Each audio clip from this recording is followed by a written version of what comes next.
Oh, hey there. Just drinking my coffee. We had a long workout this morning. 2 hours. And then we did AMRAP for Autism. This is last year's shirt. So that's going on today virtually, and some of the local gyms around here in Charlotte are doing it outside. But I'm Dr. Amy. Today we are going to explore a little bit of tidbits on how to know if you have or may be experiencing like a sensation of unstableness in the shoulder, or what we like to call it decreased control, decreased awareness of where your shoulder is in space, which then translates to the elbow and the wrist and hand if you're holding an object over your head, or even if you're training in the gym, like if you're performing a snatch or a clean and jerk, or even some strict shoulder work such as handstand push-ups. So very basic. You can test yourself, but first let me take a drink. So this is a nice little one that I have realized and can be very much overlooked, but a little self-test to determine muscle endurance, which then carries over to stability in the shoulder, right? The shoulder has a lot of range of motion. So we have to have what we call proximal, which is up or near the center of the spine, proximal stability for distal, away from the body, mobility.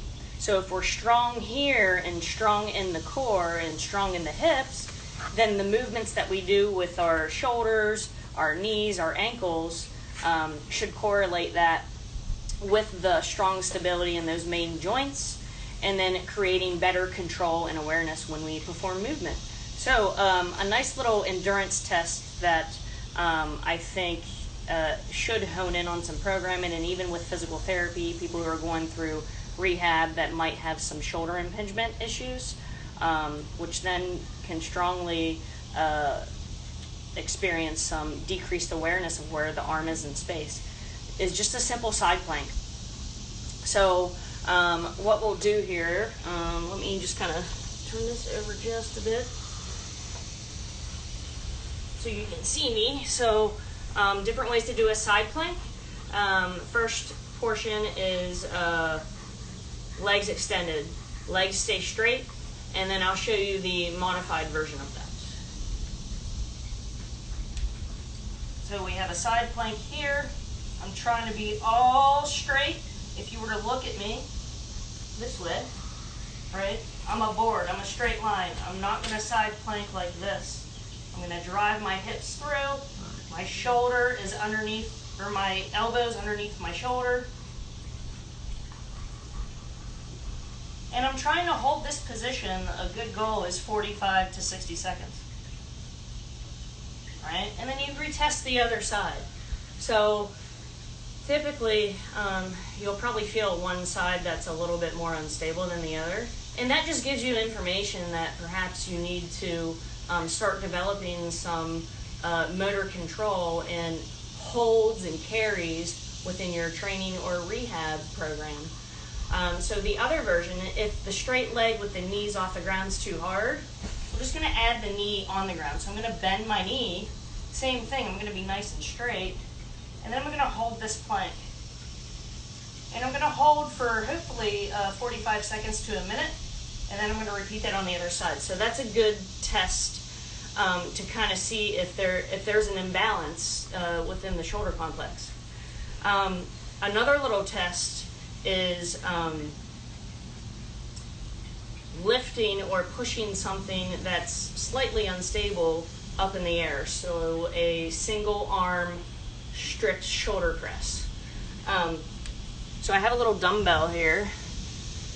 I got a 10-pound dumbbell. Now I'm not just gonna hold the dumbbell like this. I want to create a little bit of an unstable environment to test myself first. So I'm actually going to hold the dumbbell at one end, and I can perform this in kneeling, it doesn't matter, you're just getting big. Can Amy hold this dumbbell without the sensation of it falling over? Okay, Sorry, a little disconnection here. Right, so I'm going to press all the way up and then all the way back down. How does that movement feel in relation to the movement of my shoulder blade?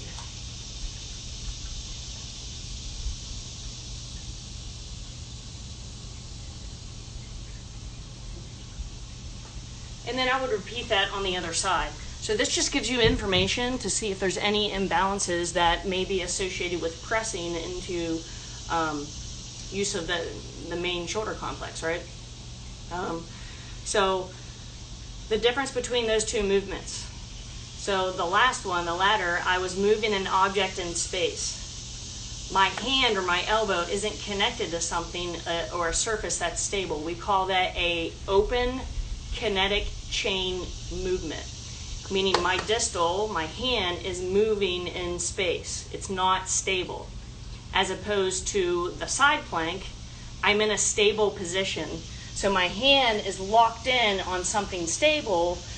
That is termed a closed kinetic chain movement, right?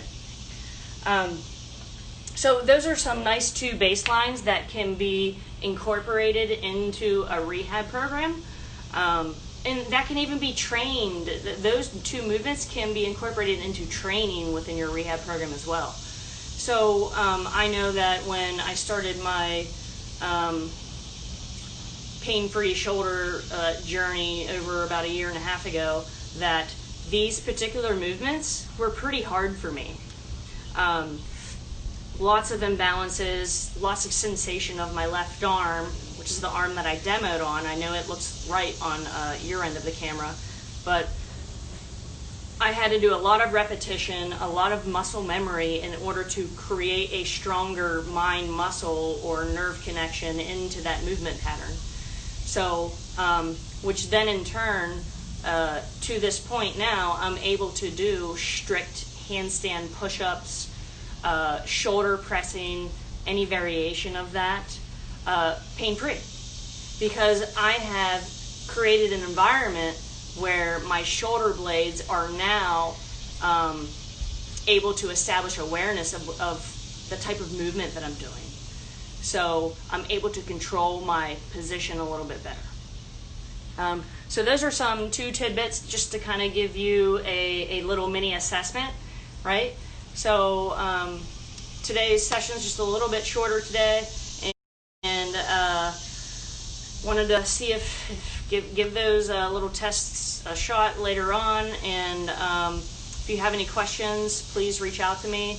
I can even demo some exercises if that may be of interest. But yeah, it's all about building the foundation, right? As I stemmed off of last week, you can't fill the cracks. You have to change the foundation to create it to be stronger, right? And if you make changes and you keep consistent, you keep showing up, changes will happen.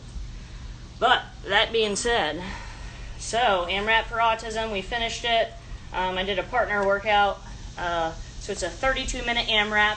If you may be interested, I did post this yesterday, of 20 burpees, 20 power cleans, 20 ab mat sit-ups, and 54 air squats. So I split that with my master's athlete, and we just moved for 32 minutes this morning. It was nice. But yeah, so you can still donate today. So if you guys have any questions regarding that, you can send me a DM. But have a great Saturday, and let me know if any of you discover any imbalances in those shoulders doing those two tests. So the side plank from the elbow, as well as that strict shoulder press with perhaps a dumbbell that is vertical, and test both sides. So if you have any questions, reach out, and we'll call it a day. We'll hopefully get some coffee talk going on next week.